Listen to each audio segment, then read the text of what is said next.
Tere! Tänases videos tutvustan teile SolarStone päikesepaneelide BIM-mudeleid Autodesk Revit tarkvaras. SolarStone BIM-objektide sisestamiseks projekti avame Revitis Broadly pealt eelnevalt installeeritud SolarStone kataloogi. Valime täiskatuse ning vastavalt katuse tüübile valime sobiva lahenduse ja sisestame katuse mõõdud, paneeli mõõdud ja paneelide vertikaalse ülekatte. Paneeli mõõdud tuleks kooskõlastada SolarStone meeskonnaga. Kontakteerumiseks info leiab menüüribalt kontakti alt. Lisaks saab valida, kas soovitakse pimepaneele katuse ülemisse või alumisse otsa.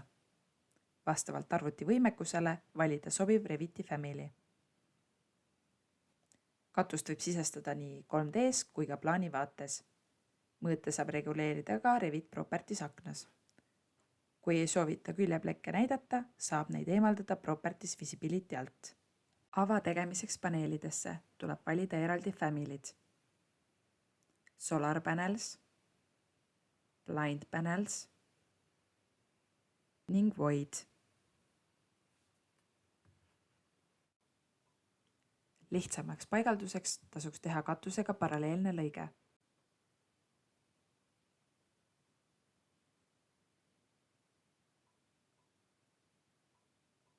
Panna paika Blind Panels Family, määrata katuse mõõdud, paneeli mõõdud, vertikaalne ülekate ning kas viimane rida pimepaneele on üleval või all.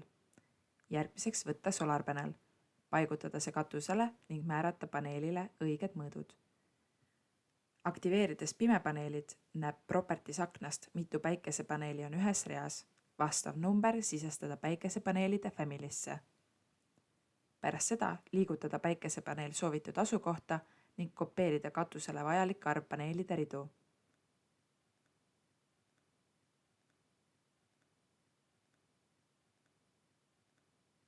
Katuse ava juures katkestada päikesepaneelid, kopeerida paneelid ava peale ning muuta päikesepaneel pimepaneeliks.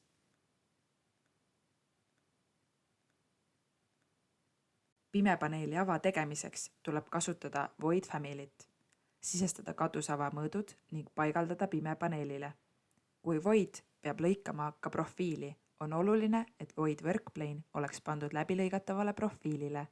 Kui ava peaks lõikama 2 pimepaneeli, tuleb kasutada eraldi mitut Void family't.